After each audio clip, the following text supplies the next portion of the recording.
Ustadz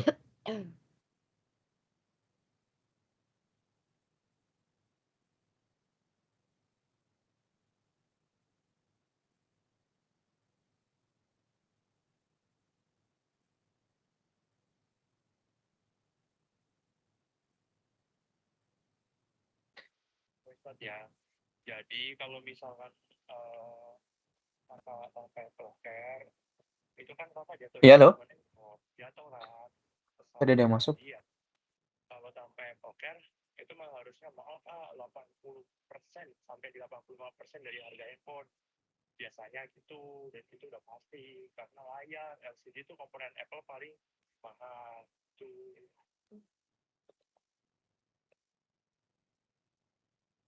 Dari rumah juga bisa, Pak.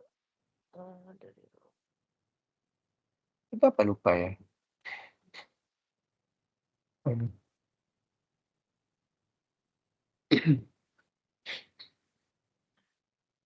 Baik, Assalamualaikum warahmatullahi wabarakatuh. Selamat malam teman-teman. Saya akan memulai tutorial webinar 3 di malam hari ini dengan materi pengantar hukum kewarisan Islam.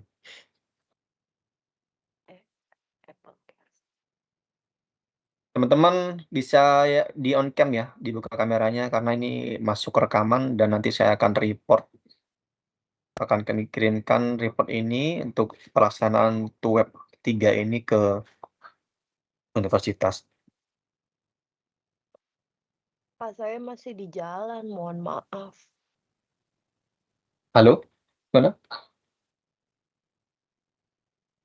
Saya nggak bisa buka web karena masih di jalan nih, Pak, mohon maaf. Oh iya, nggak apa-apa. Nggak apa-apa, Iya. Pak. Bagi yang berhalangan untuk open cam nggak apa-apa. Bagi teman-teman yang ini aja yang free.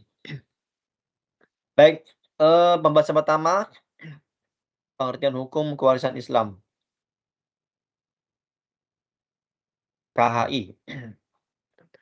Hukum yang mengatur pemindahan hak kepemilikan harta peninggalan atau tirkah pewaris. Menentukan siapa-siapa yang berhak menjadi ahli waris dan berapa bagiannya masing-masing. Secara bahasa, kewarisan berasal dari kata warasa yang berarti mengganti, memberi, atau mewarisi. Secara terminologi, hukum kewarisan berarti hukum yang mengatur siapa-siapa orang yang mewarisi dan tidak mewarisi, penerimaan bagian setiap ahli waris, dan cara-cara pembagiannya. Unsur-unsur kewarisan Islam, yang pertama, ini ada namanya pewaris, atau disebut dengan al-muwaris, yaitu orang yang mewariskan, yaitu mayit itu sendiri, baik meninggal secara nyata, maupun dinyatakan mati secara hukum, seperti orang yang hilang dan dinyatakan mati. Yang kedua, ahli waris atau disebut al-waris, yaitu orang yang mempunyai hubungan penyebab kewarisan dengan mayit sehingga dia memperoleh kewarisan.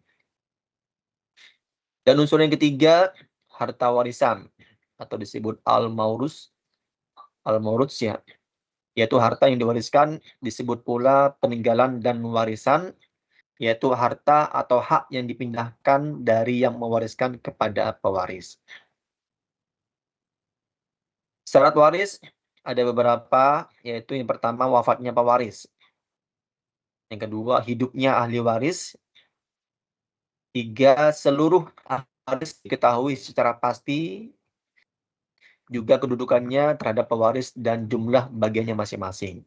Dan yang terakhir, tidak adanya mawani atau pencegah. Pembahasan selanjutnya yaitu penghalang warisan. Apa saja? Salah satunya ada pembunuhan. Ahli waris yang membunuh pewaris tidak berhak atas warisannya. Yang kedua, beda agama. Muslim dan non-muslim tidak saling mewarisi. Ini kalau saya sidang di pengadilan agama, tetap bisa dimasukkan dalam draft permohonan waris, tapi yang non-muslim nanti disebut dengan wasiat mujibah. Jadi bukan yang mewarisi, tapi ini wasiat mujibah ini keluarga yang bukan muslim, tapi nanti juga dapat bagiannya. Itu pun wasiat mujibah dapatnya dari para ahli waris lainnya, yaitu berapa yang disepakati. Dan penghalang warisan ketiga ada namanya perbudakan. Budak tidak punya hak dan atas harta dan tidak punya hak waris. Selanjutnya, asas-asas hukum kewarisan Islam. Ada asas bilateral atau parental, kemudian ada asas ahli waris langsung, dan asas ahli waris pengganti. Yang ketiga ada ijbari, l'individual, keadilan berimbang, waris karena kematian, hubungan darah, wasiat wajibah, egaliter, dan retroaktif. Selanjutnya, ahli waris dari golongan laki-laki. Ini penting ya, teman-teman ya. Karena nanti teman-teman pada saat lulus S1, lagi teman-teman yang akan jadi advokat, nanti akan sering sidang PAW atau permohonan penetapan ahli waris ya, PAW. Ada juga gugatan waris. Jika ada salah satu ahli waris yang tidak sepakat dengan pembagiannya. Pembahasan selanjutnya ahli waris dari golongan laki-laki. Yang pertama, anak laki-laki. Yang kedua, cucu laki-laki dari keturunan anak laki-laki. Mencakup pula cicit laki-laki dari keturunan cucu laki-laki, di mana cucu laki-laki tersebut berasal dari keturunan anak laki-laki. Begitu pula keturunan laki-laki yang seterusnya ke bawah. Yang penting mereka berasal dari pokok yang laki-laki dan yang tidak tercampuri urusan wanita. Yang tidak tercampuri unsur wanita. Yang ketiga, ayah. Yang keempat, kakek sahih, yaitu bapak dari ayah. Dan laki-laki generasi di atasnya yang tidak tercampuri unsur wanita. Yang kelima, saudara laki-laki sekandung, saudara laki-laki seayah, dan terakhir ketujuh, saudara laki-laki seibu. Wah, masih ada lagi sih. Ada sampai 15 ya. Ada anak laki-laki dari saudara laki-laki sekandung, anak laki-laki dari saudara laki-laki seayah, paman sekandung atau saudara laki-laki sekandung ayah, baik adik maupun kakak ayah. Ada paman seayah, ada anak laki-laki dari paman sekandung, anak laki-laki dari paman seayah, suami laki-laki yang memerdekakan budak, baik budak laki-laki maupun budak perempuan. Itu tadi ahli waris dari golongan laki-laki. Kemudian selanjutnya ahli waris dari golongan perempuan. Apa saja? Ada anak perempuan. Kemudian cucu perempuan dari keturunan anak laki-laki. Mencakup pula cicit perempuan dari keturunan cucu laki-laki. Di mana cucu laki-laki tersebut berasal dari keturunan anak laki-laki. Begitu pula keturunan perempuan yang seterusnya ke bawah. Yang penting mereka berasal dari pokok yang laki-laki yang tidak tercampuri unsur wanita. Ahli waris ketiga, ibu. Kemudian ada nenek, ibu dari ayah. Nenek, ibu dari ibu. Nenek baik itu dari ayah maupun ibu dari ibu. Ada saudara perempuan sekandung. Kemudian saudara perempuan seayah. Saudara perempuan seibu. Istri. Dan perempuan yang memerdekakan budak. Baik budak laki-laki ataupun perempuan.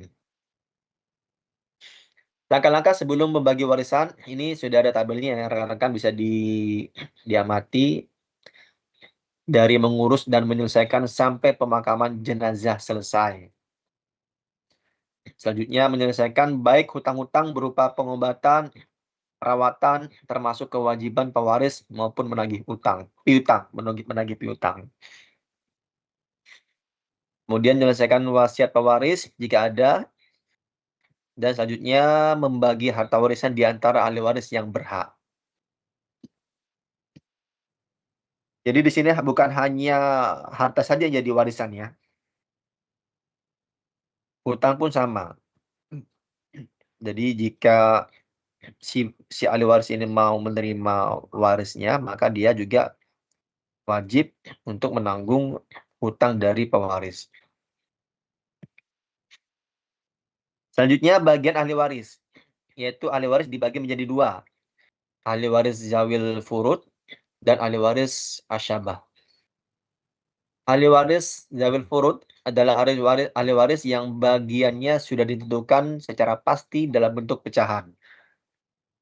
Melalui Al-Quran dan hadis Nabi Muhammad SAW, ahli waris zawil furud sebagai berikut, yaitu anak perempuan apabila seorang ia mendapatkan setengah bagian. Anak perempuan apabila 2 orang atau lebih, mereka secara bersama-sama akan mendapatkan 2/3 bagian.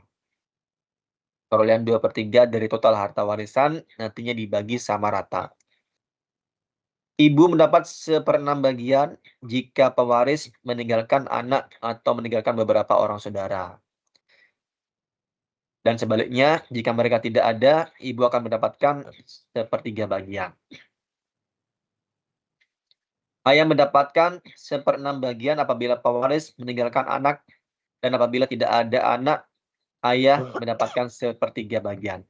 Suami atau duda mendapatkan 1/2 bagian apabila pewaris tidak meninggalkan anak dan mendapatkan 1/4 bagian jika pewaris meninggalkan anak.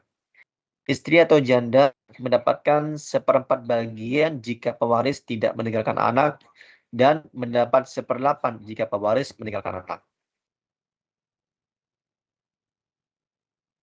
Selanjutnya bagian ahli waris asyabah. Ahli waris asyabah adalah ahli waris yang saham atau bagiannya tidak ditentukan secara pasti dalam nas Al-Quran ataupun hadis. Tetapi yang bersangkutan akan mendapatkan sisa harta setelah dibagikan kepada ahli waris zawil durud. Pertama ada ayah sebagai asabah manakala mewaris bersama janda atau duda, ayah dan ibu. Pewaris tidak memiliki anak.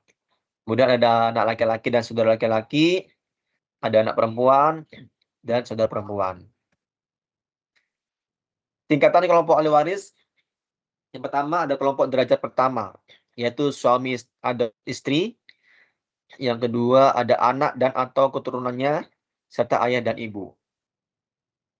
Kelompok derajat kedua, suami atau istri, anak dan atau keturunannya, serta kakek dan nenek, baik dari pihak ayah maupun dari ibu.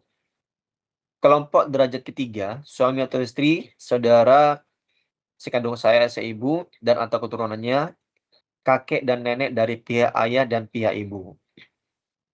Dan yang terakhir, kelompok derajat keempat, suami atau istri, paman atau bibi, dan